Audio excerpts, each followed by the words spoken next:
of France. They beat England in an absolute thriller by 42 points to 40. Australia beat New Zealand 32-22 in the Armed Forces final at Colchester. They're the official world champions of Armed Forces Rugby League now.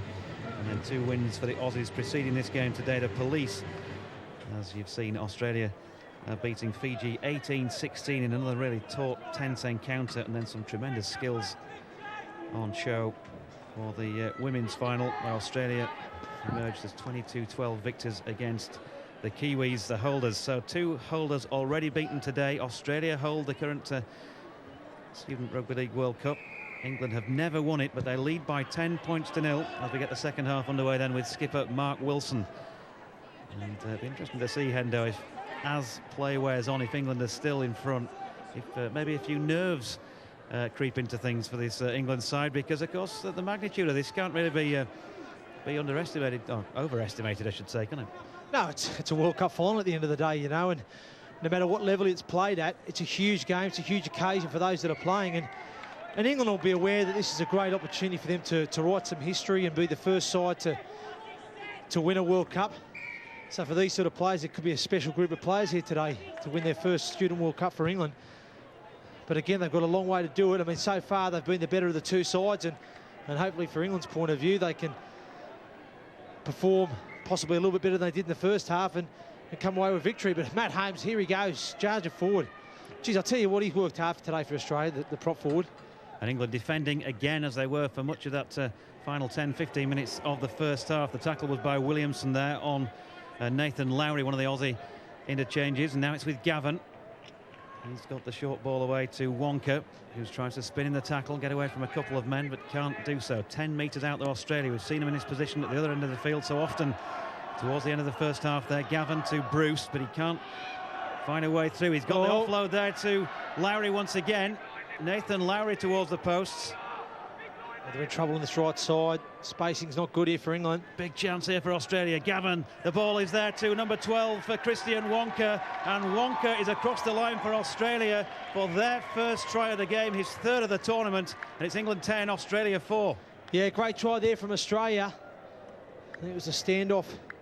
Michael Gavin, he bossed the ball. He could see there was space and there was numbers. The Aussies certainly had. I just called it before. They looked in trouble on the right side. England just didn't get the numbers there. They didn't get their spacing and adjustments right. And all Gavin has to do is a pretty simple play. He takes the ball to the line, and then he just hits Wonka, who just runs a great line into space there. He leaves the England defender. Not sure who it was out there out wide, in 2 minds. Atkin, he doesn't know, does he go out, does he come in? He knows his numbers outside him. Well was coached that you've just got to deal with the threat that's in front of you at the moment. There's no point worrying about what's outside you. If you haven't got the numbers, you just got to close what's in front of you. And Atkin just got caught. He hesitated, got caught a little bit of no man's land. Do I stay out to go for the outside man? Do I come back? And it was too late to come back and close the play. And it was a simple play. Gavin going to the line, short ball there to Wonka. And I'd like to see the Australian halfbacks take the ball to the line a little bit more. You know, I think sometimes a lot of their play has been a little bit early and a little bit away from the line, and it's made it pretty easy for the England goal line defence to handle. If they sort of take the ball to the line a little bit more with some blokes running some good lines off them, they might have an opportunity of creating some more openings and creating space. But England will be disappointed, John, with that start. Christian Wonka then might just have bought Australia a green and golden ticket to get themselves back into this World Student Rugby League final. Cameron Bruce for the conversion here. You love that one, don't you? One of your best, Jonathan. Here's Bruce then with the right boot. 2 more points for Australia. They reduce the deficit to 4 then. Australia 6, England 10. Christian Wonka, well, apart from that famous name, of course, of Charlie and the Chocolate Factory days. Been playing rugby league since he was 4 years of age, spent 14 years at the Chinchilla Bulldogs, and then moved to Brisbane in 2009 to go to university. He's been playing for the Wynnum Seagulls under 20s in the Queensland Cup last couple of seasons. So good credentials, Christian Wonka. And he scored a try for Australia to get him right back in this game now. Good carry then again from Holmes. Yeah, he's been good, the Aussie prop, I think, for them. He's worked hard going forward. Anderson now, and you can just see now there's a little bit of play too, and they're almost at the halfway line. There's a bit of a spring in their step now, the Aussies, as they've got they've posted their first points. It's important now for England, though, Jonathan, as Gavin makes a half break. It's important now that England don't go to their shell. Now, they've been the better of the 2 teams. Don't get me wrong, they've put a lot of pressure on themselves by being a little bit ill-disciplined and giving away some penalties, but they've stood strong, they've worked well together, it's important now that they don't stop believing in what they're doing, because they're capable of winning this cup final today.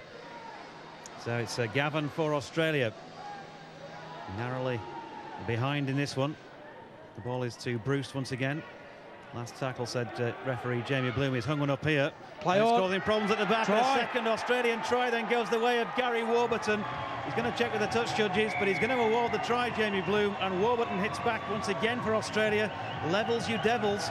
England 10, Australia 10.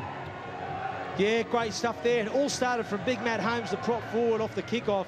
He done a great carry that put Australia on the front foot. Anderson gets out and gets another quick play of the ball. They march down the field easy. They get to last play and Bruce gets the ball in hand. He's always shot the high kick.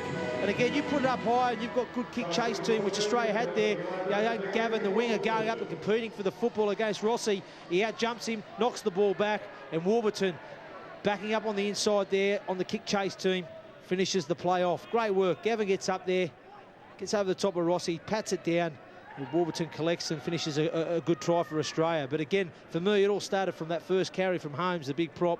Got him on the front foot, and the rest of the set took care of itself. They rolled down the hill, Last play, Bruce. Good attacking kick there, high in the air. Great chase from the kick chase team. And well competed from Gavin, who knocks it back there for Warburton, the back rower, who, to be fair, if anyone deserves a try, probably he does. He's been a real menace and a threat on that left edge for the Australians, a real go-to man, certainly in that first half. So the kick doing the damage for Australia early in this second half. 2 tries in 3 minutes. And it's Cameron Bruce to try and give Australia, the holders, the lead for the first time in this game.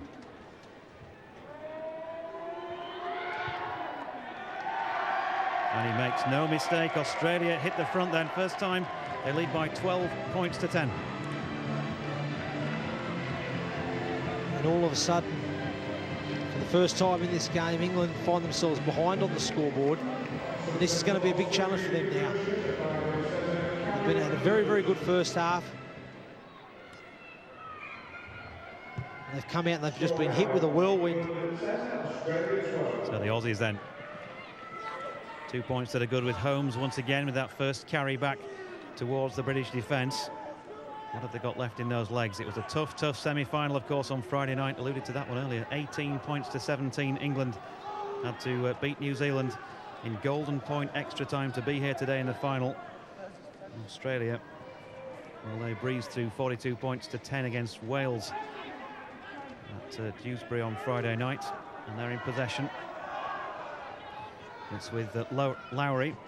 It's the way then to Gavin, who, as is his wont, he likes to show it out the right-hand side in particular and then step off the right foot, but maybe England are wise to that one. Certainly good defence by Hines on this occasion. Here's the most recent try scorer, Gary Warburton, then for Australia. Last tackle of this set. Well, they go to the skies once again. Here's Bruce. He looks like he's going to do so, and this one's going to test England at the back then. Great take. And it was Mark Wilson, England's skipper, putting up a captain's effort there to do so. Good work as he makes a breakie on the outside, Wilson. Oh, he's done well there, Wilson. Oh, hang on a second, touch judge is coming on. I don't know, I've got a feeling here that the winger, Gavin, from Australia was taken out whilst he was going to try and chase that bomb down. And I could see a penalty awarded to Australia here, which, again, England are the downfall of their own demise at the moment. You know, the back end of that first half, they gave away a lot of penalties, ill discipline. They absorbed all that pressure fantastically well by defending their goal line, but they've come out early second half here and again gifted Australia the field position and possession and given them the opportunity. You know, the question is, Jonathan, will all this pressure that they're allowed to be built upon them take its toll come the back end of the game? We'll soon find out. So Australia in possession once again, and with Lowry. All Australia so far in this second half. Gavin will take the pass and hand it on then to Mutton down this near side, the Australian right. England have got to muscle up now in defence. Here's Gavin, finds Bruce. The outside runner was Lowry once again. 15 metres to find here for Australia. The dummy half dashes from Bromilo. England just a little bit flat-footed he's almost over there. And danger signs here for the English side. Bromilo almost able to spin his way across the line. Bruce now to Gavin. He's got Norford coming into the line round the back. Well spotted though by 2-3 England defenders. They're headed up by Chris Atkin. Will Collins England need him to come to the fore. Here's Gavin, though. Support on the outside there is by Sheehan. A speculative offload, though, from Sheehan. And Australia have given the ball back to England, who can now start to think about ending this spell of pressure. They're going to have to do it tough here, Jonathan, coming out of their own corner, 5 metres from their own line. It wasn't the worst outcome from the Aussies having it there. And as you can see the line speed now, there's a spring in the Australian step at the moment as they've hit the lead early in this second half. And some tough carries here for the England side. Barrett now trying to find some yards on the edge there. Yeah, it's great line speed in this set of 6. From an Australian point of view, Wallace drives that next ball up, and England have made, what, just about 20-22 metres perhaps in 5 tackles here. The kick will come in from Atkin. It's going to hang in the air, and it's comfortably taken. Oh, knock on! No, he's putting it down. Wow. It was Matt Waugh. Yeah, Matt Waugh. Commentator's nightmare. I'll tell you something, England needed that. They needed that. They needed something like that. That's given them a sigh of relief. They had a tough set coming out their own yards there, making only 20-odd metres there. It wasn't the best kick from Atkin. He mishit it. And like I said, it just looked like it was going to get down the throat of Matt Waugh there, but just looked comfortable, didn't it? Yeah, it did, and he unfortunately just took his eyes off it. And just at the same point as I took my eye off it, yeah, he did the same. He did the same, and England needed this. So they haven't had this field position for a while. So let's see if they can start to capitalise and build some pressure on the Australian line. Here's Wilson then for England. Sheehan making the tackle there in the gold shirt. Wallace took the pass there from Alistair Leake, and it's Hines going in, acting half once again. Nice little spell from him since he came on the field. Here's Bowring for England. Of course, he left the field in the first half with that head injury, and as you can see, he's had a little bit of bandage applied to keep the brains in, perhaps. Leake. Here's Leake for England, stepping off the left and then off the right. Gets a nice little offload away there once again to Hines. Hines shrugging off one man. Stopped by a second and third. 5 metres to find for England. Wallace overruns that one, and here is England with Atkin. Stepping, tries a little mazy run, can't get through. Mutton making the tackle this time. England down the left-hand side, chance in the left-hand corner for Griffiths, and Billy Griffiths is going to get a try. Oh! Or is he? No, brilliant out. Defensive effort by the Aussies. Oh! That was unfortunate there. Great play from England. And it was Mick Gavin who got under him and held him up there. It looked like Griffiths, for all the world, was going in for his second of the game.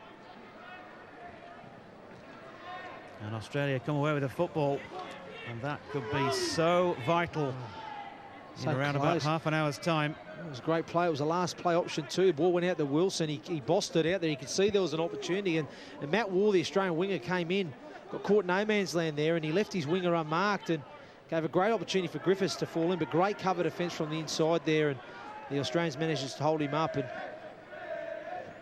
again relieve the opportunities. Anderson now on this left edge makes a half break, and then cover defenders wrap him up. England so close then to getting themselves back in front, but here is Damon for Australia, and as I mentioned before, he's scored 9 in the tournament so far, but hasn't had a sniff really. Credit to the England defensive effort for that one. Hanging kick is by Bruce, well taken by Wilson under a bit of pressure this time. That's probably just about the best high kick and chase pressure in the game so far. Nice double effort there from Gavin, the standoff. Good marker play. He saw he was going to scoot. He just goes out and makes the tackle. Limits the yardage. And look at the line speed from the Australians now as Mutton flies out and chops his man down. Yeah, palpable rise in enthusiasm from the Australian defence since they got in front here. 12-10 to the holders, and England struggling at the moment to get out of their own 20. It's a great defensive effort from Australia. They've limited really England to 10 metres in 5 plays. And Atkins kick. That's going straight to Norford, who takes it comfortably and runs it back towards halfway. What's the England chase like? It's not too bad, but maybe just a few yards short of what it might have been first half. And you just notice, Jonathan, now England, they're just starting to slowly, their contacts aren't as good as they were early in the game. They're just starting to slowly fall off a few tackles, and the Australian, certainly the outside backs, as we see now, I think there's that Sheehan going there, he gets his nose through, and they're just starting to, a bit more energy about them, the Australians. Oh, great play, good offload. Must have Matt gone Waugh forward. goes Surely to it was Darcy he's gonna Wright. score. He's going to go in the corner. It's Matt Waugh who's touched the ball down in the right-hand corner. Jamie Bloom checks with his other touch judges, and he's going to award the try, and Waugh is in the right-hand corner. Now, to me, that looked a pretty suspect offload from Darcy Wright. I thought it was fine, to be honest, Jonathan. I thought Darcy done well. He makes the initial line break, covered tackle comes over, he's got his arm free, he flicks it out the back door. For me, it goes backwards, it bounces around a little bit, and then it's picked up there by Waugh, who then, oh yeah, possibly forward, yeah. Forward for mine, forward. Yeah, could have been. I mean, from where we were behind up here, it didn't look too bad there, but from that angle we just saw there, possibly dubious, controversial anyway. But it's a fantastic finish from Matt Waugh. It was a good offload, but yeah, could have been a little bit controversial there, but a great finish from Matt Waugh, though. Nice little in and away there on Wilson, the fullback, and finishes nicely in the corner. Matt Waugh, first try of the tournament for him. What a time to score. Former Union international for Hong Kong, of all countries, at under 16, under 18, under 20 and open age level. And used to play with the Burleigh Bears Junior Rugby League Club, who I seem to recall gave Great Britain a real old tussle on a Tri-Nations tour some 10, 15 years ago. Quite possibly. You've got a good memory if you remember that one. So it's been a while, hasn't it, since we've had a GB tour. Bring them back, I say. Bring back Great Britain. So Cameron Bruce just in from this near side, the Australian right-hand touchline. 16-10 they lead. This would just give them some sort of a cushion. Stadium goes almost silent. And he's pulled that one across the face of the post, so a little bit of respite on the board, I guess, for England, but they're still 6 behind here, and at the moment they've got a lot of work to do if they're going to pull this one out of the fire. Yeah, but they're still in a good position. They're 16-10 down. There's still plenty of time. They can definitely get themselves back into this game. We've seen in the first half, when they play ball, they're a dangerous side. The problem is they're just, they've gifted away a lot of field position with their real discipline and given away penalties. They've invited Australia back into this game, I should say. And at the moment, they're just going to weather this storm. They need a good defensive set now off this kickoff, because the Australians have got their tails up. They're running with a bit more purpose. They're getting the quicker play of the balls. They're starting to get that roll on. They've got to quash this momentum somehow. And again, that comes through hard work and honesty amongst each other. And if they can work hard, try and slow this ruck down a little bit, get a bit of kick pressure on, start to get back into that arm wrestle as we talk about, get that field position back. And then, like I said, I've got confidence in England when they're attacking the line. As we just saw previously, they almost scored in the corner. They've just got to get themselves up into that attacking field position to give themselves a chance. But that'll only happen if they can stop this Australian roll. Armo with the drive then for Australia, back out there on the field. Now Bruce gets it away to Warburton. Tackled on halfway. Still a nice breeze here at Headingley, but it must be very, very hot down there at pitch level. And England conceding a penalty. It was Nathan Britton who puts his hand up to accept responsibility there. Yeah. I think he might be. Is he going to go for goal here? Or is he going to go for touch? No, he's going for touch. Opting to try and wind it up, put some more pressure on this England defence. This is a big set for England now. They have to defend this set for me. Can't let the Australians score. Here's Warburton then for Australia. And that 6-point advantage in enacting half-back. It's Bromilo. Gets it away then to Armo once again. Nice little run from Darcy Wright on the right shoulder. Forward pass. Forward pass. It was a good contact from Britton too. He read the play well, as the man beside him had gone in and turned his body inside. So that's why Armo put the tip on play on, because he could see there was some space available there for Darcy Wright. And Britton covered his man on the inside there, who made the wrong read, and he jams in, covers the play out, but it's been adjusted a forward pass. So lucky for England there. Have you been surprised with the skills and the qualities on offer in this student game, Hendo? Yeah, it's been a great game, mate. I've really enjoyed it so far. I think it's been a great contest.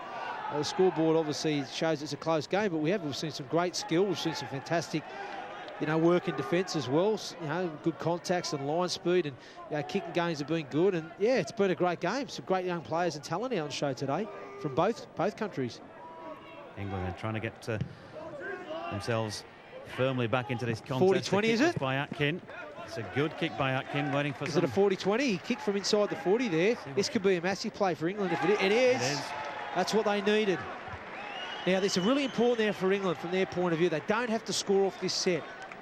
They've just got to get a good outcome to the set. Now, whether that means, like I said, getting a repeat, whether that means just putting the ball down a metre from the line and really burrowing up and defensively and trying to win that arm wrestle back and whatnot, because there's plenty of time on the clock. It doesn't have to be one now. They've just got to get back into that arm wrestle, start to get a bit of field position back.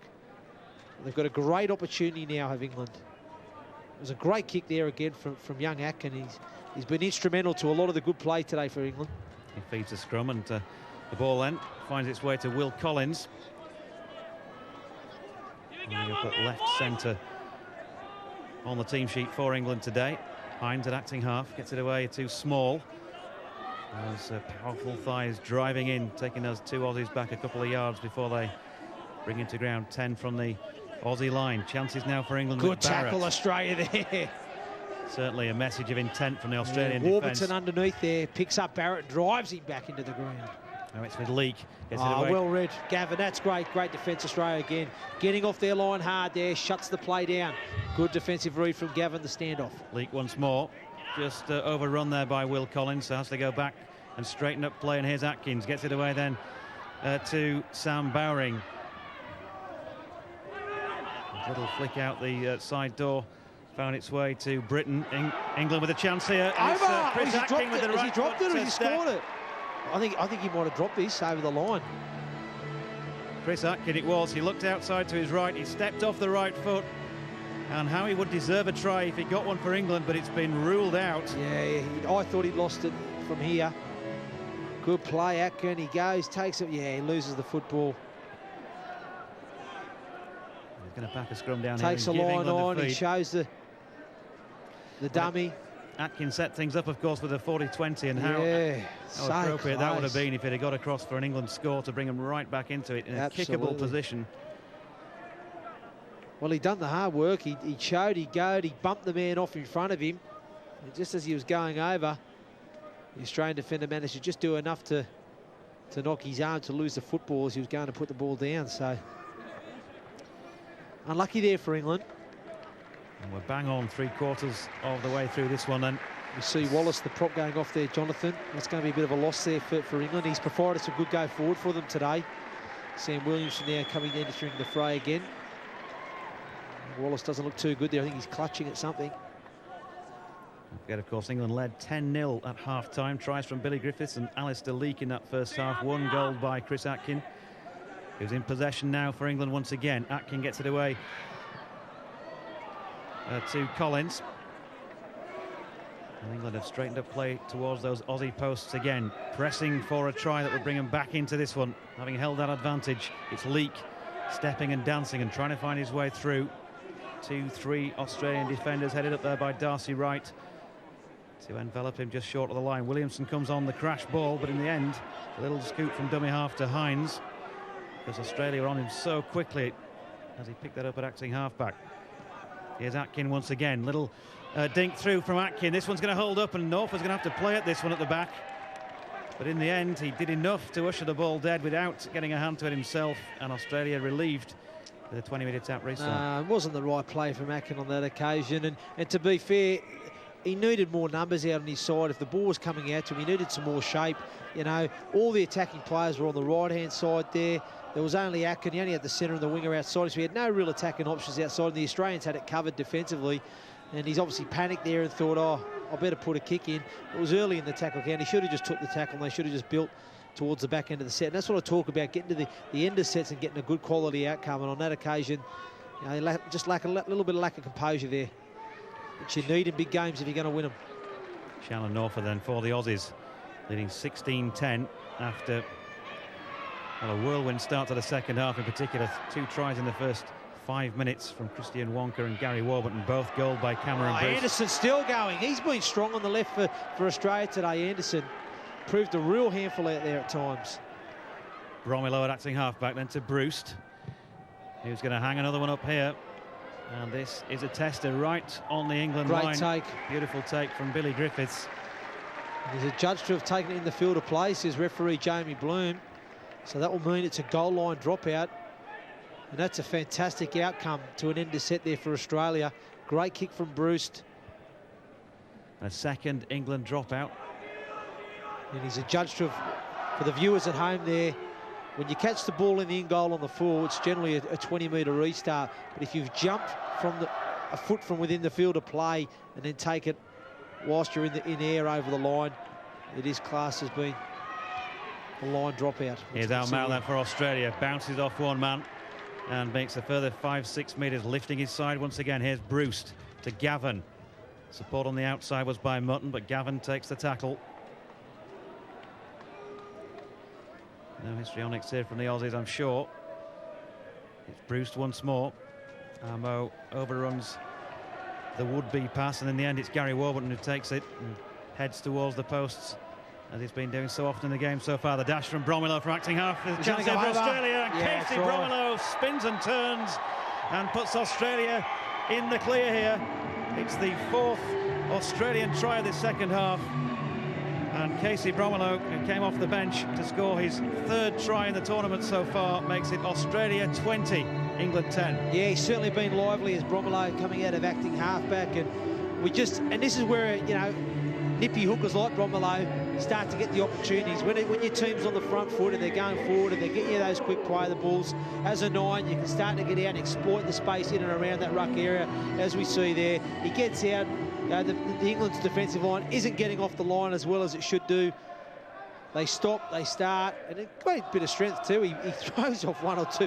To be fair, he has no right to score that try, but because of his sheer determination, he knew as soon as he picked that football up, all he had for one thing on his mind was, I'm going to score, I'm scoring here, and that's all he had on his mind. He runs with some pace and some gusto and some purpose, you know, bounces and rebounds out of a few tackles, and gets himself over the line. You know, good individual try from Bromilo, but you'd have to question the England defence there. You know, they should have dealt with that a lot better. Cameron Bruce then to try and add the extras and give Australia a 22 points to 10 lead if successful with this one.